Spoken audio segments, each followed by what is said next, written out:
हम non joiner की waiting मतलब लेना चाह रहे हैं, क्योंकि हमारी सबसे बड़ी स्पष्ट मांग ये है कि जो इन सर्विस के बंदे हैं ना, 126 सीटें जो नॉन टीएसपी की वर्तमान में वो खाली जा रही है। क्यों जा रही है कि जो इन सर्विस वाले मुद्दे जो पहले से डिस्कॉम में नौकरी कर रहे हैं और उन्हीं बंदों को दोबारा से नौकरियाँ दी जा रही है उसी डिस्कॉम में, तो वो लोग सीनियरिटी का लाभ में उन्हें मिल नहीं रहा है, तो वो सीटें खाली जा रही है वर्तमान में।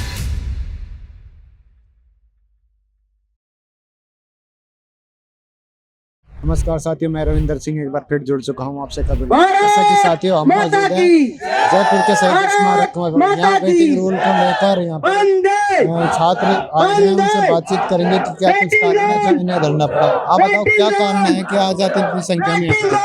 वेटिंग के लिए। वेटिंग के लिए तो कौन सी वैकेंसी की वेटिंग के बारे में आपके? Technician third. टेक्नीशियन सबका ही वो है, आपका क्या कहना है? मैं राम अवतार प्रजापत बोल रहा हूँ।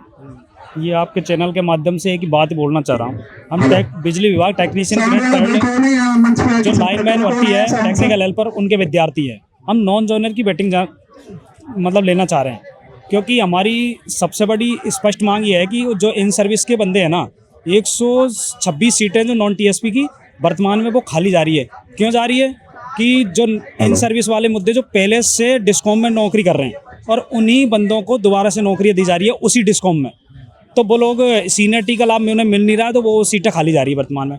और वो सीटें हमारी ओपन मतलब जो सामान्य कैटेगरी की सीटें हैं ना, उन्हीं सीटों से 7% का कोटा दिया गया है इन सर्विस वालों को। तो अब वो सीटें खाली जा रही है, तो हमारी तो सरकार से विनम्र निवेदन है कि उन सीटें, जो भी सीटें हैं ना खाली, उन पे हमें नॉन जॉइनर की वेटिंग निकाली जाए। नॉन जॉइनर, हाँ, क्योंकि हम ओवरेज हो चुके हैं, आगे हम भर्तियों को मतलब फॉर्म अप्लाई कर नहीं पाएंगे। तो हमें तो यही विश्वास के साथ हीरालाल जी नागर जैसे मतलब यही निवेदन कर रहे हैं कि हमें नॉन ज्वाइनिंग की वेटिंग निकाली जाए। आप क्या क्या कुछ करना है? हमारे यहाँ बिजली विभाग में 3rd ग्रेड टेक्नीशियन से मुद्दा है। तो सरकार ने 2025 में 2163 पदों पर भर्ती निकाली थी ऊर्जा विभाग ने। उसमें pre exam, main exam 2 exam कराए थे। तो बिजली विभाग ने पहली बार तो मेन एग्ज़ाम और प्री एग्ज़ाम के आंसर शीट, आंसर पेपर दिए हमें दिखाए गए। IBPS कंपनी के माध्यम से, एजेंसी उसके माध्यम से नहीं किया गया था, न तो हमें पेपर दिखाए गए, न आंसर की दिखाए गए। और उससे किसी प्रकार से शो नहीं गई, हमें पता ही नहीं चलता कि हमारे आंसर में कितने नंबर है, कितने रॉन्ग आंसर है, कितने सही है। पहली बात तो बिजली विभाग की लापरवाही थी। दूसरी बात है तो इन्होंने 2 गुना कैंडिडेट के लिए मेन एग्जाम में 2 गुना कैंडिडेट ने क्वालिफाई करके डॉक्यूमेंट वेरिफिकेशन के लिए बन लिया। डॉक्यूमेंट वेरिफिकेशन कराने के बुलाने के बाद में इन्होंने एक और मुद्दा शामिल कर दिया। उसमें सामान्य सीटों पर 7% जो पहले से बिजली विभाग में सर्विस कर रहे थे उनके लिए कोटा रिजर्व कर दिया। जो हमारी सामान्य सीटें थी उसमें से 7% रिजर्व कोटा इन्होंने बिजली विभाग ने फर्स्ट बार लागू किया है। तो हमें बिजली विभाग से ये मांग करते हैं कि सामान्य सीटों में से लागू किया है। अब सामान्य सीटों में से लागू करने पर कि इन सर्विस वाले कैंडिडेट उन्होंने डॉक्यूमेंट वेरिफिकेशन करा दिया। डॉक्यूमेंट वेरिफिकेशन कराने के बाद सेम डिस्काउंट मिल गया। तो सेम डिस्काउंट मिलने के बाद इन्होंने ज्वाइनिंग नहीं करे। तो ज्वाइनिंग नहीं कर रहे तो लगभग हमारे 130 से 35 इन सर्विस की सीटें जो खाली जा रही है और सामान्य लगभग 200-250 सीटें वेटिंग की निकलेगी हमारी।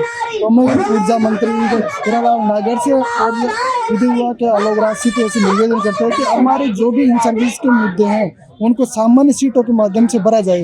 ये आपके चैनल के माध्यम से कहना चाहती हूँ। क्या कुछ लगता है कि सरकार आपकी बात, क्योंकि भजनलाल सरकार बार बार कहते हैं कि हम युवाओं की सरकार है, युवाओं की बातों को सुनते हैं, तो हमारा तो ये भी सरकार से निवेदन कि हमारी मांग सुनी जाए। युवा एक ऐसी सरकार है तो वन वे वेटिंग लिए में तो इसी लागू कर देना चाहिए।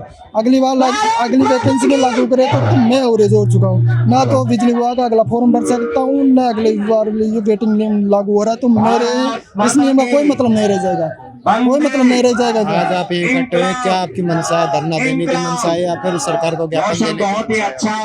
सरकार यही मंशा, सरकार तक हमारी आवाज पहुंचे और सरकार को हमारी तरफ से सुनवाई हो के हमारे न्याय की तरफ देखना चाहिए। और हमारा 1 ईयर का वेटिंग होगा तो इसी साल इसी भर्ती के में लागू करना चाहिए। हनुमान बेनीवाल के बारे में सुनने को मिल रहा है कि वो भी इस मंच से जुड़ने वाले। जी, हनुमान बेनीवाल के बारे में संकेत मिला, वो भी आ रहे हैं। 1-1.5 बजे का टाइम होगा, 2 बजे बाद में वो जरूर आ रहे हैं। उनके नेतृत्व में आंदोलन चल रहा है शहीद स्मारक।